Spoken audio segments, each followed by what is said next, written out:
এক, আপনার ইনকামের থেকে আপনার চাহিদাটা বড়। কি বললাম বুঝলেন না?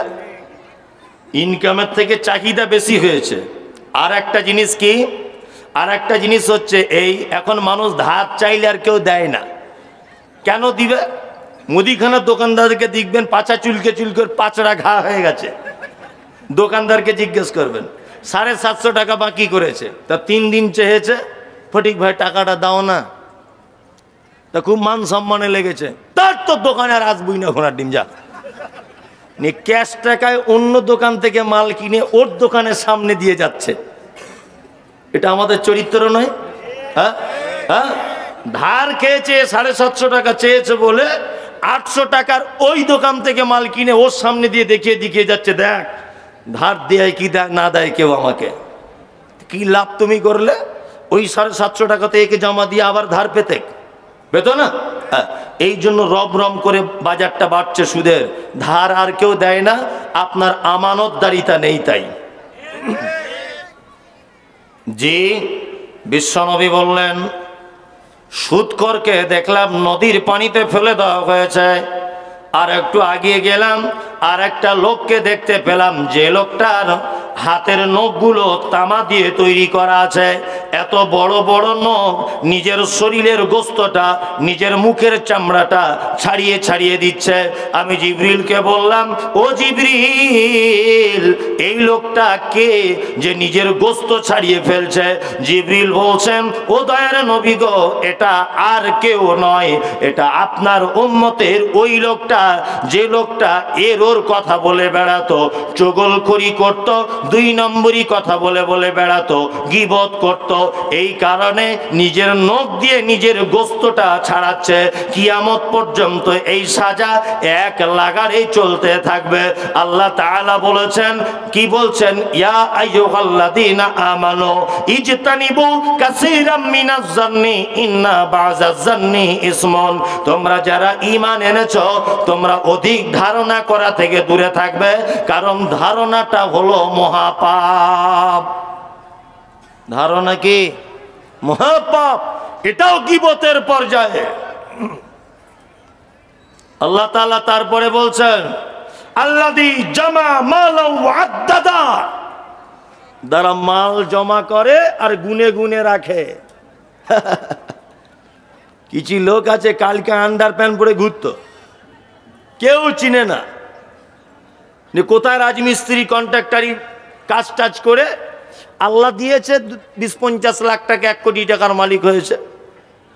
শুধু টাকা গুনছে, স্টেট ব্যাংকে 5 লাখ, পাঞ্জাব ব্যাংকে 17 লাখ, IDFC-তে 20 লাখ, শুধু এই করছে, বুঝলেন না? আর বুকের ছাতি এরকম করে রাস্তা দিয়ে ঘুরছে, কি ছিনু আর কি হুনু, বুঝলেন না? খুব অহংকার হয়েছে, কোন দিকে যে পা ফেলে ঠিক পায় না। আর মৌলভী সাহেব দেখলে সালাম করে না, যদি মাদ্রাসায় টাকা চায় সালাম করে না।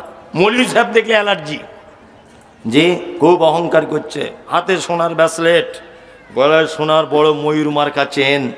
ও মামু, তোমাদের গ্রামের কবরস্থানে ফজরের পরে একবার ঘুরে আসবে, দেখবে তোমার দাদুর হাড়কোর মাটিতে মিশে গেছে, তোমার আব্বাও একই কেস।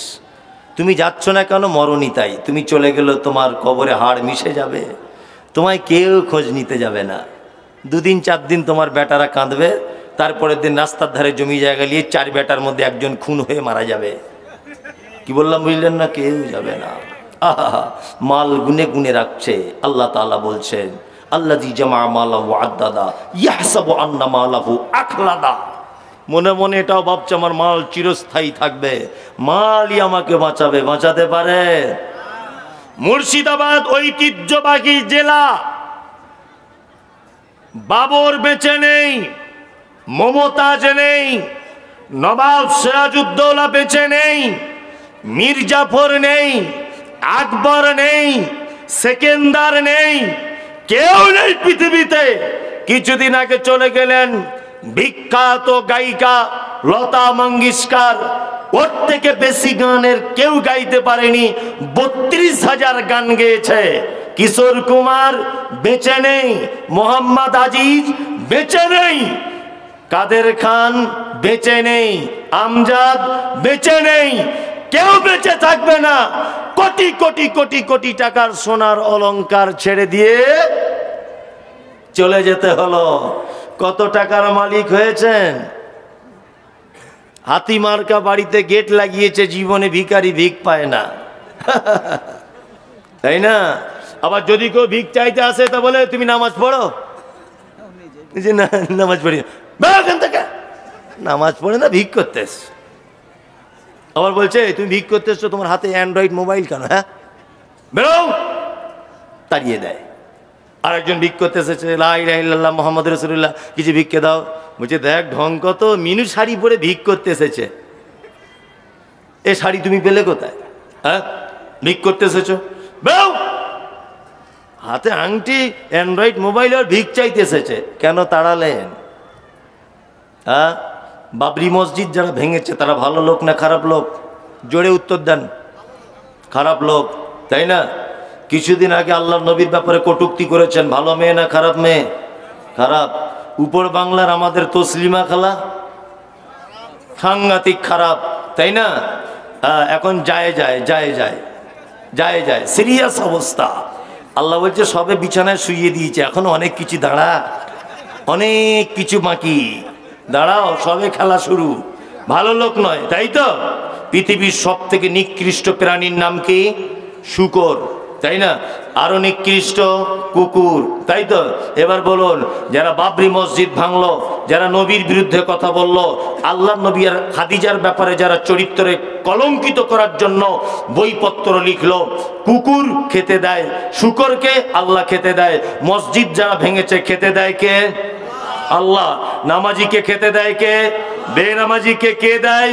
হারামখোর, মাতাল, মদের দোকানদার, বেশ্যাখানার মহিলা, পতিতালয়ের নারী, একজন সুদখোর, ডাকাত, ক্রিমিনাল, চিটিংবাজ, মসজিদ ভাঙনেওয়ালারও রুজি দেয় কে? আল্লাহ। আল্লাহ যদি তাক দস্তরখানা থেকে তাকে যদি না ফেরায়, আর এ 2 টাকা দিয়ে ভিক্ষা দিবে, আবার বলছে নামাজ পড়ো, বলছে না, বের এখান থেকে। ও নামাজ পড়ে না পড়ে তোমার বাপের কি? দিবে তো তুমি 2 টাকা, নামাজের দোহাই দিয়ে তুমি ভিক্ষা দেওয়া থেকে নিজেকে আটকে রাখলে। শুকরকে আল্লাহ খেতে দেয়, তসলিমা নাসরিনকে আল্লাহ খেতে দিচ্ছে, আর ও ভিখারিকে জিজ্ঞেস করছে তোমার হাতে মোবাইল কেন?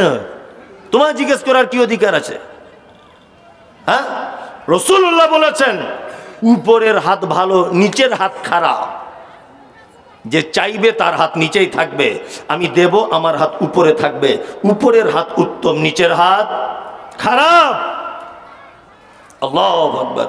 আল্লাহ তাআলা বলছেন আল্লাযী জামা মালাহু ওয়া আদ্দাদা ইয়াহসাবু আন্না মালাহু আখলাদা, কাল্লা, কখনোই নয়, লা ইউমবাদান্না ফিল হুতামা, অচিরেই তোমাকে তোমার মালকে হুতামা নামক জাহান্নামে নিক্ষেপ করব। ওয়া মা আদরাকা মাল হুতামা, নবী আপনি জানেন হুতামা কি? নারুল্লাহিল মুকাদা, আল্লাহর প্রজ্বলিত আগুন, আল্লাতী তাত্তালিউ আলাল আফইদা, আগুনের এত তেজ মানুষের অন্তঃকরণ পর্যন্ত পৌঁছে যাবে। ইন্না আলাইহিম মুসাদা, এই আগুনের ভিতরে মানুষকে ঢুকিয়ে দিয়ে বাড়িতে মেয়েরা যখন তরকারি রান্না করতে করতে উপরে যেমন ঢাকনা চড়িয়ে দেয়, ঢাকনা লাগিয়ে দেয়, আল্লাহ তাআলা বলছেন মুসাদা, জাহান্নামীদেরকে জাহান্নামে ভরে দেওয়ার পরে তাদেরকে ঢাকনা লাগিয়ে দেওয়া হবে। এখানেই শুধু ক্ষান্ত নয়, আল্লাহ তাআলা বলছেন বিআমাদি মুমাদ্দাদা, জাহান্নামের ভিতর আছে বড় বড় থাম্বা, ওই থাম্বাতে তাদেরকে লোহার জিঞ্জিল দিয়ে পেঁচিয়ে বেঁধে রাখবো। এর নাম হচ্ছে হুতামা নামক জাহান্নাম। কতজন লোক যাবে? কটা লোক? 2টা লোক। 1 যারা এর ওর বদনাম করে বেড়ায়, 2 যারা মাল জমা করে গুনে গুনে রাখে আর ভাবে আমার মাল চিরস্থায়ী থাকবে, মাল আমায় বাঁচাবে। এই 2 কোয়ালিটির লোকের জন্য আল্লাহ তাআলা বলছেন কাল্লা লা ইউমবাদান্না ফিল হুতামা, কখনোই নয়, কষ্টিন কালেও নয়, অচিরেই তার মালকার তাকে হুতামা নামক জাহান্নামে নিক্ষেপ করা হবে। নবীকে বলা হচ্ছে মা আদরাকা মাল হুতামা, নবী আপনি জানেন হুতামা কি? কি জানেন? আল্লাহ নিজে জবাব দিচ্ছেন হুতামা নারুল্লাহিল মুকাদা, এটা প্রজ্বলিত আগুন, আল্লাতী তাত্তালিউ আলাল আফইদা, আগুনের এত তীব্রতা অন্তঃকরণ পর্যন্ত পৌঁছে যাবে। ইন্না আলাইহিম মুসাদা, আগুনের ভিতরে ভরে তাদেরকে ঢাকনা লাগিয়ে দেওয়া হবে। বিআমাদিন মুমাদ্দাদা, এবং এবং তাদেরকে জাহান্নামের বড় বড় খাম্বাতে জিঞ্জির দিয়ে বেঁধে দেওয়া হবে। এর নাম হোতামা নামক জাহান্নাম। এই দুই কোয়ালিটিতে আল্লাহ আমরা যেন না থাকি, কবুল করে নাও, আমিন। মেয়েরা জায়গা পাচ্ছে না, একটু ঠাসাঠাসি করে না কি বলছে ওই রকম করে বসুন। চলুন আর একটু বলে দিই, আর কয়েকটা লোকের ব্যাপারে আল্লাহ তাআলা জাহান্নাম ঘোষণা করে দিচ্ছেন ডাইরেক্ট। আল্লাহ ঘোষণা করছেন, আমি শুধু অনুবাদ করে দিচ্ছি, আপনি দূরে থাকার চেষ্টা করুন, শুধু অনুবাদ করছি। এক, আল্লাহ তাআলা বলছে আর আইতাল্লাযী ইউকাজ্জিবু বিদ্দীন, নবী আপনি তাদেরকে দেখেছেন? এখানে যারা বসে আছেন কিয়ামত হবে বিশ্বাস আছে? আচ্ছা, তো সবারই আছে, সবারই মাশাআল্লাহ। হাজির বেটার বিয়ে হলো কাজীর বেটির সাথে, মনটা ভালো করার জন্য বলছি। হাজির বেটার বিয়ে হলো কাজীর বেটির সাথে, কাজীর বেটি বলছে আমি যাব সিনেমাতে। হাজির বেটা বলে ও গো বাপ যে আমার হাজি, ও গো বিবি তোমার কথায় কেমনে হব রাজি। কাজীর বেটি দুঃখ মনে কথা নাকি বলে, হাজির বেটা পড়লো ফেরে বোঝাই কোন ছলে। সিনেমা দেখা মেয়ে মানুষ ঘরে রাখা দায়, অবশেষে রাজি হতে হলো নিরুপায়। হাজির বেটা বলে শোনো শোনো গো সুন্দরী, আমার শুট আমার জামা পরো তাড়াতাড়ি। দুই বন্ধুর মতো তারা গেল সিনেমাতে, রাস্তা তাদের জানা আছে সন্দেহ নাই তাতে। বিয়ের আগে কত গেছে হিসাব কে বা রাখে, হলের সামনে দাঁড়িয়ে গেল লাগলো আলোর ছটা। অনেক দিনের পুরাতন বন্ধুর সাথে হলো দেখা। বন্ধু বলে ওরে বন্ধু এটাকে তোর হয়, বন্ধু বলে ওটা আমার শালার পরিচয়। আদেশও করিল আল্লাহ পবিত্র কোরআনে, বিবাহ করিতে যত আদম সন্তানের। কোরআনে আদেশে আল্লাহ যদি না করিত, মানুষের বংশ সব ধ্বংস হয়ে যেত। কিন্তু ভাই বর্তমানে হতেছে এমন, বেটির বিয়েতে বেটার বাপ নিচ্ছে কত পণ। কেউ সোনা দানা নিচ্ছে, কেউ টাকা করি, কেউ জমি জায়গা নিচ্ছে, কেউ নিচ্ছে বাড়ি। আবার কত বাপজি বলে নিব না গোপন, বেটা বেটি সাজিয়ে দিক বিয়াই আপন। টাকার বেলায় সাধু সাজে জমির বেলায় চোর, টাকার বেলায় সাধু সাজে জমির বেলায় চোর। বর্তমানে বেটার বাপ এমনি হারামখোর, চোরে লোকে চুরি করে অন্ধকার হলে, বেটার বাপ করে চুরি দিনের উজ্জ্বলে। হাইরে বেটার বাপ তুমি এমনি লোভী হলে, টাকার বদলে বেটা বিক্রি করিলে। বহরমপুর হাটে শুনি বিক্রি হয় পাঁঠা, বহরমপুর হাটে শুনি বিক্রি হয় পাঁঠা। পাঁঠার মতো বিক্রি করো তোমরা নিজের বেটা। হাইরে বেটার বাপ তুমি এমনি লোভী হলে, পাঁঠার মতো বেটা বিক্রি করিলে। তোর জন্য কত নারী বিষ পান করে, কত নারী গলায় দড়ি দিয়ে ঝুলে পড়ে। এর জন্য কে বাদাই জানো বেটার বাপ, শত শত বেটির বাপরা দিচ্ছে অভিশাপ। আর বলবো না, পানি বোতলটা দেখি, ওটা আপনারা জেগে আছেন কিনা দেখলাম। যদি বলতে লাগি না সারা রাত হবে। ইমাম সাহেব বলছে চলুক না, খুব মজা লেগেছে। বসুন, আমি ঠিক জায়গায় ছেড়ে দিব, আমিও অত বোকা লোক নয়। সব যদি বলে দিয়ে চলে যাব আর কি থাকলো তাহলে। ঠিক জায়গায়, সিনেমা হলে থাকেন না, অ্যাডভার্টাইজ কখন দেয়? ঠিক জমে ক্ষীর বলছে অ্যাডভার্টাইজ, তাই না? জমে ক্ষীর হয়ে যাবে, জড়িয়ে ধরেছে সবে, বলছে অ্যাডভার্টাইজ। হ্যাঁ, ও ওইটা না দেখে আর কখনো যাবে না, যাবে? ঠিক ওই রকম জায়গায় জমে ক্ষীর করে ছেড়ে দিয়ে চলে যাবো ইনশাল্লাহ। না আবার যেন ডাকতে হবে না, যা লোক ডাকছে এখন 4-5 বছর বুকিং আছে। জি, যাই হোক, জাহান্নাম কারা যাবে? আবার আপনাকে সিরিয়াল হচ্ছে কোরআন দিয়ে। আল্লাহ তাআলা বলছেন, আচ্ছা কিয়ামতকে আপনারা কেউ বিশ্বাস করেন তো? সবাই সবাই মাশাআল্লাহ। এইবারে নেন, আল্লাহ তাআলা বলছে আর আইতাল্লাযী ইউকাজ্জিবু বিদ্দীন, নবী আপনি কি তাদেরকে দেখেছেন তারা কিয়ামতের দিবসকে মিথ্যা মনে করে? কিয়ামতের দিবসকে মিথ্যা মনে করে কারা? তারা ফাযালিকাল্লাযী ইয়াদউল ইয়াতীম, যারা এতিমের সঙ্গে অসৎ ব্যবহার করে। এতিমের সঙ্গে কি করে? অসৎ ব্যবহার করে, তাই তো? এইখানে আপনাকে প্রথম দুটো একটা কথা বলে দিচ্ছি, তারপরে বসুন। এখনো যেটা বলবো বলে এসেছি সেটাই বলতে পারিনি, আস্তে আস্তে করে বলছি।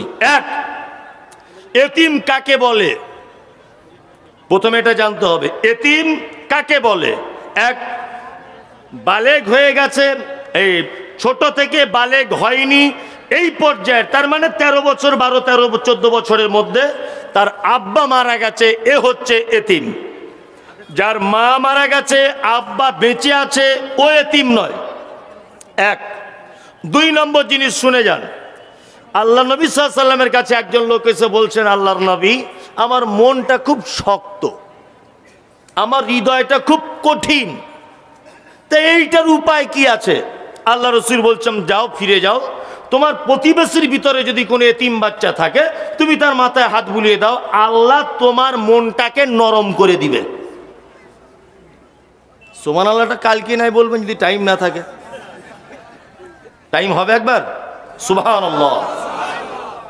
3, আল্লাহ নবী সাল্লাল্লাহু আলাইহি ওয়াসাল্লাম বলেছেন, কোন কন্যার বাপ, অর্থাৎ যার বেটি আছে, ওই কন্যার বাপ আর আমি জান্নাতের ভিতরে এই রকম ভাবে থাকবো, এইটা বলার পরে তর্জনী আর মধ্যমা আঙুল জমা করে দিলেন আল্লাহর নবী।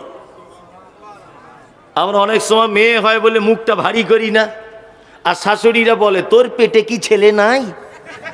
বুঝছে না বৌমাকে, ওর থেকে ফটিকের বেটির সাথে বিয়ে দিলে একদিন 4টে ছেলে হয়ে যেত। আসলে ও শাশুড়ি অশিক্ষিত, বুঝে না। জি, কন্যা সন্তান মানে যেদিন হয়েছে আপনার বাড়িতে, সেদিন আপনার মালে রুজিতে, আপনার সংসারে বরকত বেশি হবে ইনশাআল্লাহ। কি বললাম বুঝলেন না? আল্লাহর নবী বলেছেন, আমি আর কন্যার পিতা জান্নাতে এইভাবে থাকবো। আর আল্লাহর নবী বলেছেন, আমি আর এতিমের দেখাশুনোকারী, আমরা দুজন জান্নাতে এইভাবে থাকবো। বলার পরে আঙুলটি হালকা ফাঁক করে দিলেন। এতটা ডিফারেন্স, আমি আর এতিমের দেখাশুনোকারী দুইজনা থাকবো। আলহামদুলিল্লাহ, এতিমকে দেখাশুনো করলে কোথায় যাওয়া যায়? জান্নাত। আমি মমতাজুল ইসলাম অনেক এতিমের, এটা দেমাক অহংকার নয়, দায়িত্ব নিয়ে পড়াশোনার দায়িত্ব নিয়ে রেখেছি। সোহেল ভাই আমার মাদ্রাসায় গেছে, আবার এবছরও জলসা মাদ্রাসায় করব, আবার যাবেন। আমার একটা মহিলা এতিমখানা মাদ্রাসা আছে, আলহামদুলিল্লাহ দোয়া করবেন, আপনাদের দোয়া কবুল হয়ে গেলে আরও বড় আকারে হবে ইনশাল্লাহ। সব সময়তে রাস্তাঘাটে যখন চলবেন, এতিম ফকির অসহায় মানুষদের পাশে দাঁড়াবেন। এইবার মূল যে কথাটা আপনাকে বলবো সেটা হচ্ছে এই, এতক্ষণ কোরআন এবং হাদিস শুনে যা বুঝলেন, এতিমের সঙ্গে অসৎ ব্যবহার করবেন না ভালো ব্যবহার করবেন, কোনটা ভালো? সবাই চিল্লাবেন না। এবার বয়স্ক লোকদের দুটো একটা জিনিস জিজ্ঞেস করছি, বয়স্ক লোকেরা, তার মধ্যে আপনারা দুজন বলবেন, কঠিন কথা নয়, খুব সহজ কথা। আপনারা দুজন বলবেন, আর সামনে আপনারা দুজন, আর পিছনে আপনি বলবেন। এই 5 জন টোটাল, আর কেউ বলবেন না। আচ্ছা, আমার দিকে ফিরুন। আমার এক বেটা আছে, আমার আব্বা আছে, 3 জনে আমরা জীবিত। আমি বেঁচে আছি, আমার বেটার বয়স 3.5 বছর। ভালো করে শুনুন, আমার বেটা, আমি, আমার আব্বা 3 জনাই বেঁচে আছি। আমার বেটার বয়স 3.5 বছর। আমি হঠাৎ করে মারা গেলাম। বলুন তো, আমার 3.5 বছরের বেটা আমার বাপের সম্পত্তির ভাগ পাবে কি পাবে না? ইয়েস, পাবে না। পাবে? কথা বলুন, পাবে না। কেন আল্লাহ এ পদ্ধতি করলেন? সব জায়গাতে বলছে এতিমের সঙ্গে সদ্ব্যবহার করো, অথচ আমি যখন মারা গেলাম আমার বেটা এতিম হলো কি হলো না? হলো।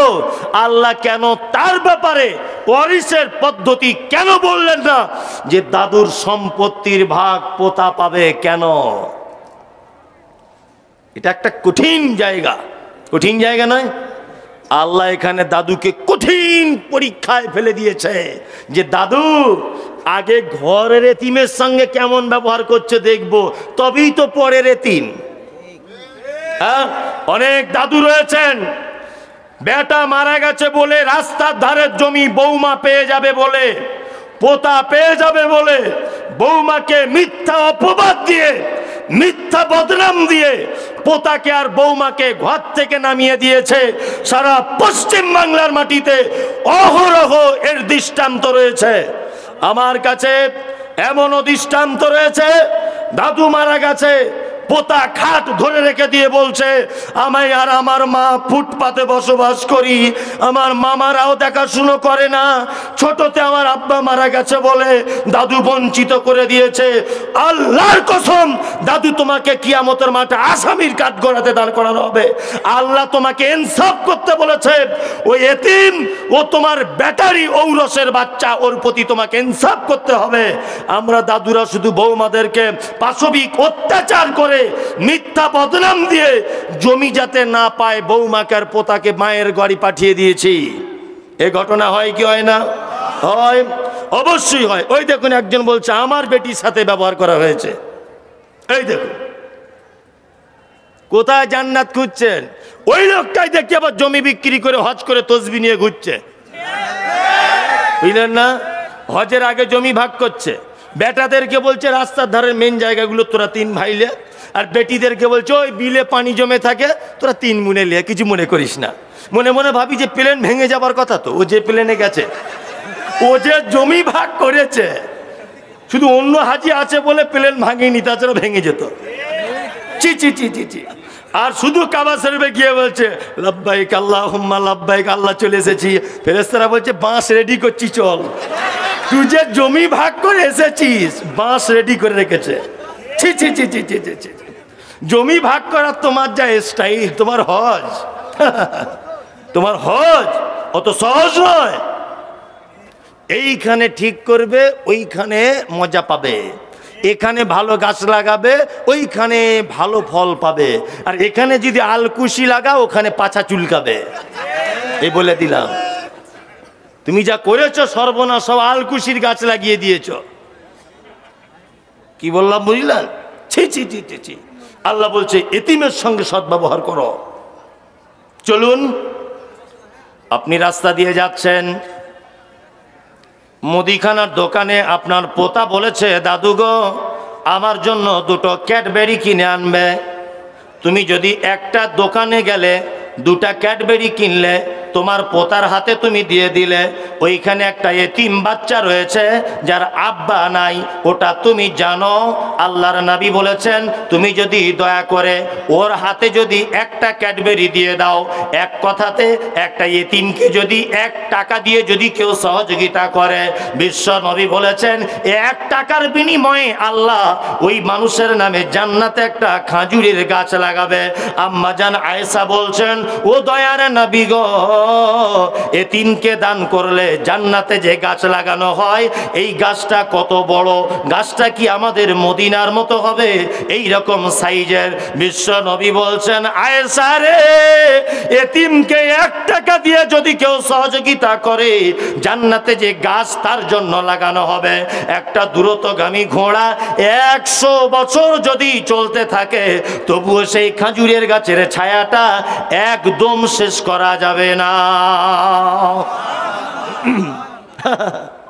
চকলেট নিজের পোতার জন্য কিনে দিলেন, আলহামদুলিল্লাহ। পাশে যদি দেখেন একটা এতিম বাচ্চা দাঁড়িয়ে আছে, অন্তত তাকে একটাও কিনে দেন। জি, তবেই তো আপনি মানুষ, তবেই আপনি মানুষ। আল্লাহু আকবার। রমজান মাসে মাদ্রাসার বিল বই চেক নিয়ে অনেক সময় আদায় টাদায় করতে যেতে হয়। কখনো হয়তো দেখবেন আপনাদের মসজিদেও কোনো দিন চলে আসবো, তা মাঝে সাঝে যাই রমজান মাসে টাসে কোথাও, কথার কথা বলছি। তা অনেক মানুষ দান ধন করে, অনেক মানুষ করে। আবার কিছু লোক আছে তা বলছে যে সবই যদি গরিব মিসকিনদেরকে দিয়ে দেবো তো আমার বেটারা কি করবে, আমার বেটারা কি করবে। এই পাগল কোথাকারে, এর তো হয় চেন সিস্টেম। তুমি যদি একে 10 টাকা দাও, তার 10 কোটি টাকা আল্লাহ অন্য দিক দিয়ে পূরণ করে দিবে। এই হুঁশ জ্ঞান তোমার নাই? হ্যাঁ, কোথা থেকে কি চলে আসবে? আল্লাহর কসম বলছি এটা আমি। ওই পারভেজ আছে এখানে, সোহেল ভাই আছে, আমার নিজের অভিজ্ঞতা, আমার গাড়ি ড্রাইভারকে জিজ্ঞেস করুন, ও আমার থেকে বড় আলেম। আমার গাড়ি যে চালায় ও আমার থেকে বড় আলেম, অনেক ফতোয়া ফারায়েজ কোরআনের আয়াত ওর থেকে আমি নিই। আবার আমি কোথাও ভুল বললে ও গাড়িতে বসে বসে আমায় বলে ভাই এটা আয়াতটা ভুল হয়ে গেছে, আল্লাহর কসমও আমাকে বলে। আর আমি ওকে বলে রেখে দিয়েছি ভুল হলে তুমি বলবে, কারণ আমি 10,000 কথা বলছি, ধরে নেন 2টো কথা তো মিস হতেই পারে। হতে পারে না? ওকে বলে রেখেছি যে তুমি আমাকে ভুলটা ধরাবে। পরশু দিন বলছে ভাই মা আতা কুমুর রসুল ফাখুজুহু অমা নাহাকুম, আমি বলে দিয়েছি ফামতাহু, আনহু শব্দ এসেছে মাঝখানে, এটা বাদ দিয়েছি। গত পরশু দিন আমাকে রাত 2টোর সময় বলছে ভাই এই শব্দটা বাদ গেছে। আলহামদুলিল্লাহ, হয়তো বাদ চলে গেছে বলতে বলতে। তা গত 4-5 দিন 6 দিন আগে, ঠিক দিনটা মনে নেই, মাদ্রাসার আমার প্রধান শিক্ষিকা ফোন করছে, জি মাদ্রাসায় একটাও চাল নাই, আমাকে বলছে। তা আমি খুব হাসছি যে একটাও চাল নাই, প্রায় 200-250 জন মেয়ে এখন, তাহলে উপায় প্রতিদিন 50 কেজি চাল রান্না করতে হয় মিনিমাম। সর্বনাশ ব্যাপার বলে ফোনটা রেখেছি, ড্রাইভারের সঙ্গে গল্প করছি, হাগো তাহলে কি হবে, কার কাছে এখন চাইবো, কার কাছে চাইবো, কার কাছে চাইবো। এখানে 2-3টে ছেলে ক্যামেরা করতে এসেছে, এর মধ্যে একজন আছে পারভেজ, ফোন করে বলছে মৌলী সাহেব আমি 2 বস্তা চাল পাঠাচ্ছি আপনার মাদ্রাসায়। আমি জানি না। আর একজন ফোন করে বলছে হঠাৎ, আমি জানি না, যে আপনার মাদ্রাসায় 10,000 টাকা পাঠাচ্ছি, একটু ব্যাংক থেকে তুলে নেন। আল্লাহ, সত্যি তুমি আছো। এতিম ফকিরদেরকে ভালোবাসলে আল্লাহর তরফ থেকে গায়েবী সহযোগিতা আসে, আসে না? আসে, গায়েবী সহযোগিতা আসে। কোথা থেকে যে টাকা চলে আসবে, কে যে চাল পাঠায়, কে যে টাকা পাঠায়, আমি নিজেও জানি না। কে যে কোথা থেকে পাঠায় আমার হুঁশ জ্ঞানী থাকে না।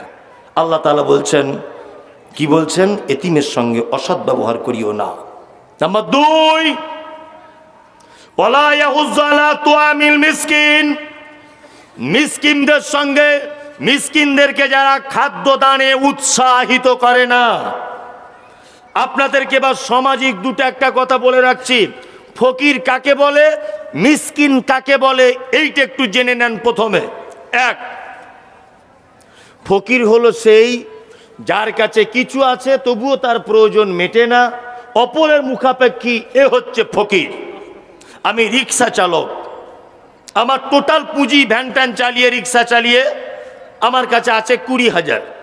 ডাক্তার বলেছে তোমার বেটার কিডনির অপারেশন করতে হবে, টাকা লাগবে 80,000, আমার আছে 20,000। আচ্ছা বলুন, আমার জমি জায়গা কিছু নেই, তাহলে আমার আরো যে বাকি 60,000 টাকা জোগাড় করতে হবে, এটা অপরের দ্বারস্থ হতে হবে কি হবে না? আমি হলাম ফকির। মিসকিনকে, যার ঘর বাড়ি টাকা পয়সা কিচ্ছু নেই, নিঃস্ব, এ হচ্ছে মিসকিন। এইবার একটা কথা বলছি, আমাদের সমাজেও কিছু ফকির আছে না নেই? আছে। মিসকিনও আছে, আছে না নেই? আছে। আচ্ছা বলুন তো, আপনাদেরকে একটা কথা বলি, আমাদের সমাজ থেকে এই রকম শ্রেণীর ফকির মিসকিনদেরকে, তাদেরকে তুলে আনা সম্ভব না অসম্ভব? সম্ভব। কি পদ্ধতিতে? আমাদের জন্য একটা বড় পদ্ধতি, তার নাম যাকাত, তাই না? আমি এই জায়গাতে একটা কঠিন কথা বলে দিচ্ছি, আপনার সঙ্গে আমার নাও মিল খেতে পারে, তবে আপনার সঙ্গে আমার চ্যালেঞ্জ নয়, আমার কথা আমি অটুট থাকবো। আপনি আমার কথা যদি করাত দিয়ে কেটে দেন তবু আমার কিছু করার নেই, আর যদি আপনার ক্ষমতা থাকে আপনি কেটে দেন। আমি পড়াশুনো করে জেনে বুঝে তবে আমি কথাটা দাবিয়ে দিয়ে বলছি, আপনি হুঁশমোটা করে কেটে দেওয়ার চেষ্টা করবেন না। 1, আচ্ছা বলুন, আপনাদের গ্রামে একটাও ফকির আছে? হাতটা তুলুন একজন, যে একজন আছে, নাম বলতে হবে না, সে লজ্জা পাবে। আছে? আছে। আপনার গ্রামের নাম কি? কোটারডাঙ্গা। ও পোটারডাঙ্গা, তাই তো? ও গোটাডাঙ্গা, যাই হোক, গোটারডাঙ্গা। ওদের গ্রামে কটা ফকির? 2টো, তাই তো? আচ্ছা, তোমার গ্রামে বসবাস করে কতজন? 300 জন।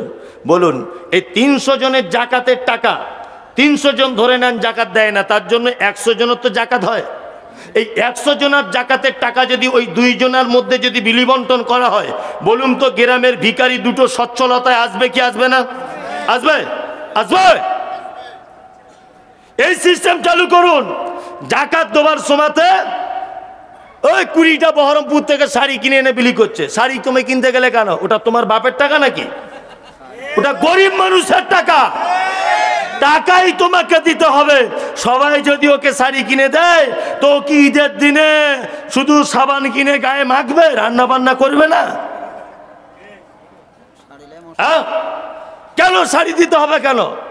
ওর টাকা ওকে বুঝে দেন, ও টাকা নিয়ে শাড়ি কিনবে না ব্লাউজ কিনবে না সিমাই কিনবে না ও মোবাইল কিনবে না ওর বেটার স্কুলের বেতন দিবে, ও বুঝবে। শুনুন আর একটা কথা বলি, ওই গোটা গ্রাম না কি বলছে, ওই দুইজনকে যদি সবাই 10 টাকা 20 টাকা করে দেয়, বলুন তো সারা জীবন ওর অভাব মিটবে? মিটবে? মিটবে না।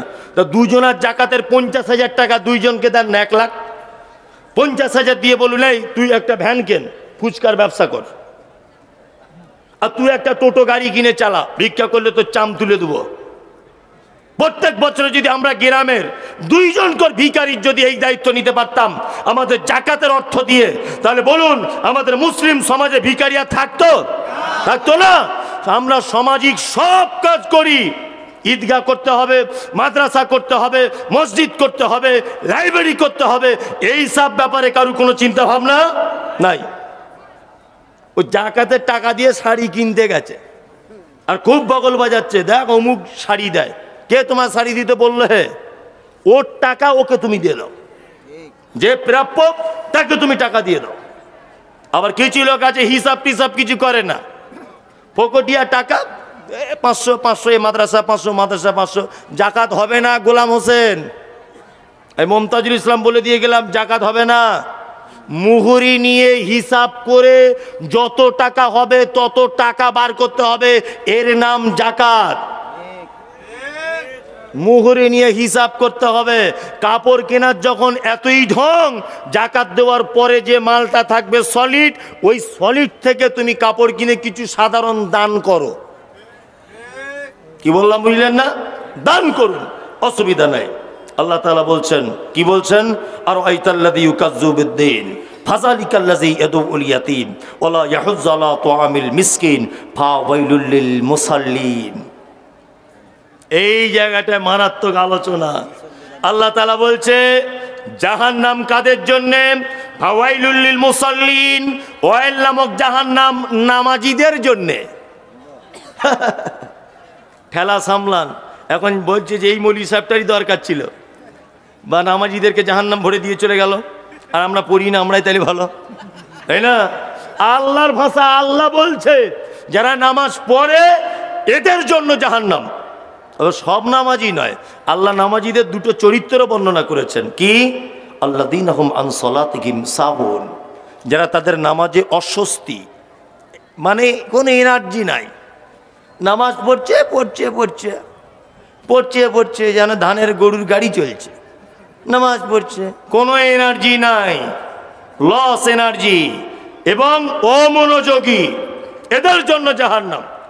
গত 1 সপ্তাহ 10 দিন আগে ওমরপুর মঙ্গলজন বলে একটা জায়গা আছে, মঙ্গলজন মানে ওমরপুরটা পার করেই বাম দিকে মঙ্গলজন, ওই মসজিদে নামাজ পড়াচ্ছিলাম আসরের। আজকেও ওখানে ছিলাম, গতকাল জুম্মা পড়িয়েছি ওখানে। তা আসরের নামাজ পড়াচ্ছি, হাত বেঁধেছি, নামাজ শুরু হয়ে গেছে। 2 রেকাত না 1 রেকাত হয়েছে, একটা লোকের মোবাইল বাজছে, 2 বার কেটে দিল। তারপরে ফোনটা ধরে বলছে बाद में फोन कीजिए अभी हम नमाज में खड़े हैं। নামাজে দাঁড়িয়েই বলছে, মানে বিহারি লোক, যে পরে ফোন করে এখন আমি নামাজে দাঁড়িয়ে আছি, কেটে দিচ্ছি, বুঝতে পারছো না? নামাজ পড়তে পড়তে বলছে। তো মনে মনে বলছে যে নামাজ পড়তে পড়তে যদি এই করে, নামাজের বাইরে হলে তাহলে তোর মা বোনের কাছে চলে যেত। ছি ছি ছি ছি ছি। কিছু লোক আছে নামাজ পড়ছে, টুপি দিতে মাথায় মনে নাই, তা ভালো, টুপিটা মনে নাই যখন অসুবিধা নাই, টুপি তো ফরজ নয় যে দিতেই হবে, ভুলে গেছে, ওই অবস্থায় হয়ে যাবে, অসুবিধা নেই। ওর যখন মনে পড়েছে তখন টুপিটা বার করছে, এরকম করে বার করলি চটপট লাগিয়ে এটা হলো, জুত করে ফুঁক দিয়ে ফুলিয়ে তবে মাথায় দিচ্ছে। এই গোলাম হোসেন, নামাজ হবে না, একদম নামাজ হবে না। কারণ নামাজের ভিতরে কোনো কাজ করা চলবে না। টুপি পড়া এটা কি কাজ। আর একটা কথা বলছি, পবিত্র আল কোরআনে এটা আছে, ইন্নাস সালাতা তানহা আনিল ফাহশাই ওয়াল মুনকার, নিশ্চয়ই নামাজ নামাজিকে মন্দ কথা ও কাজ থেকে বিরত রাখে। এটা আছে না নেই? আছে। আপনাদের এলাকায় একটা লোক 60 বছর নামাজ পড়ছে, তবুও সুদের টাকা খায়, পরের জমি ফাঁকি দিয়ে নেয়, বোনের জমি ফাঁকি নিয়ে নেয়, ভাইকে মারে, আবার জমির আল কেটে বেঁকিয়ে দিয়ে মসজিদে এসে বলছে কাতা সোজা করে নাও, ওইদিকে আল বেঁকিয়ে এসেছে, বুঝলেন না? আল ওদিকে বেঁকিয়ে দিয়ে জমি 5 হাত বাড়িয়েছে, আর মসজিদে এসে বলছে সবাই কাতার সোজা করে দাঁড়াও। কি আশ্চর্য ব্যাপার। আচ্ছা বলুন তো, রসুন খেয়ে কাঁচা পেঁয়াজ খেয়ে মসজিদে যাওয়া যায়? যদি কেউ যায় তো ইমাম সাহেব কি বলে, এই বেরো, তুমি কি জানো না নাকি, যাও। কাঁচা পেঁয়াজ খেয়ে জুম্মার দিন মসজিদে এসেছে, হ্যাঁ, ও কাঁচা পেঁয়াজ খেয়ে এসেছে বলে ওকে লাথি মেরে বার করলো, আর পাকা সুদখোর ফাঁস কাতারে বসে আছে, বুঝলেন না? সবাই জানে পাকা সুদখোর, অথচ প্রথম কাতারে বসে আছে। এই তো আমাদের বিচার। তার মানে কাঁচা পেঁয়াজ জায়েজ না না জায়েজ? জায়েজ। আল্লাহ নবী শুধু নামাজের জন্য বলেছেন, অন্য অন্য নামাজিদের কষ্ট হবে তাই, যে নামাজের টাইমে তোমরা খেয়ে যেও না। এমনি বাড়িতে খান, 1 কেজি করে আদা রসুন খান না, কে নিষেধ করেছে আপনাকে? কিন্তু নামাজের আগে কাঁচা পেঁয়াজ রসুন খেয়ে যেতে পারবে না। তাহলে ওটা হারাম নয়, ওটা একটা কারণে নিষেধ করেছেন হযরত মুহাম্মদ। অথচ সুদখোর বড় বদমায়েশ তারা নামাজে দাঁড়িয়ে আছে, তারা কমিটিতে রয়েছে, তারা ইমাম সাহেবের ভাত দিচ্ছে, তারা বেশ জুত করে ইমাম সাহেবের সঙ্গে বগলে বগল মিলিয়ে ঘুরছে, তাতে অসুবিধা নাই, আছে? কোনো অসুবিধা নাই। আল্লাহু আকবার। যে কথা আপনাকে বলছিলাম, ফাওয়াইলুল লিল মুসাল্লিন, নামাজীদের জন্য ওয়াইল নামক জাহান্নাম। আমাদের নামাজ কবুল হচ্ছে? অনেক মানুষ আছে না 30 বছর নামাজ পড়ছে, তারপরেও কবুল হয় না। যেমনকার বদমাশ লোক তেমন আছে, আছে না নেই? আছে তো। তার মানে বুঝে নিতে বড় নামাজ কবুল হয় না। এইবার আপনাদেরকে একটা কথা বলে রাখছি, খুব মনোযোগ সহকারে শুনুন। আমি মমতাজুল ইসলাম, আমি কোটি কোটি কোটি কোটি টাকার মালিক, ধরে নেন, অরিজিনাল নয়, ধরে নেন। আর আমি খুব বড় বক্তা, ফেমাস লোক গোটা বাংলার। তা এই গ্রামের একটা লোক আমার বাড়িতে একদিন গেছে ভিক চাইতে, গিয়ে ঠিক এইরকম ভাবে বলছে, আপনাকে আমি বলছি শুনুন। আসসালামু আলাইকুম, আপনার নাম মমতাজুল ইসলাম, আপনি সে 28 তারিখে আমাদের বহরমপুর ভাকুরিতে জলসা করতে গিয়েছিলেন না? ভালো, আপনার বক্তব্য খুব সুন্দর লেগেছিল। আমি 9টা 20-তে বাস ধরে আপনার বাড়িতে এলাম, জিজ্ঞেস করতে করতে আবার 10টা 20 লোকালে বাড়ি চলে যাব। আমার প্রবলেম হচ্ছে, আমার বড় মেয়েটার কিডনির সমস্যা, ভেলোরে নিয়ে গিয়েছিলাম, ওখান থেকে দেবীশ্রী থেকে RN টগর, ওখান থেকে এখন কলকাতায় ভর্তি করেছি। টাকা পয়সার কিছু দরকার, যদি কিছু সহযোগিতা করতেন তাহলে খুব ভালো হতো। একদমই বলছে। আচ্ছা বলুন তো, ভিক্ষা দেবো না গাছে বাঁধবো? গাছে বাঁধবো, এটাই বলবো যে শালা তোর ভিক্ষা চাবার কোনো সিস্টেম আছে রে? ভিক্ষা চাইতে গেলে কেমন করে চাইতে হয়? ভিক্ষা চাইতে হয় যে আসসালামু আলাইকুম, আপনার নাম মমতাজুল ইসলাম তো? বলতে খুব লজ্জা লাগছে, আমার বাড়ি ভাকুরিতে, আমার মেয়েটার অপারেশন হবে, খুব বিপদে পড়ে হুজুর আপনার কাছে এসেছি, যদি কিছু সহযোগিতা করতেন খুব ভালো হতো। এই নরম সুরে যদি বলে, আচ্ছা বলুন তো দেখি আমি 5 টাকা দেবো কি দেবো না? দেবো। নামাজ কবুল হচ্ছে না, কারণ ইমাম সাহেব নামাজ পড়াতে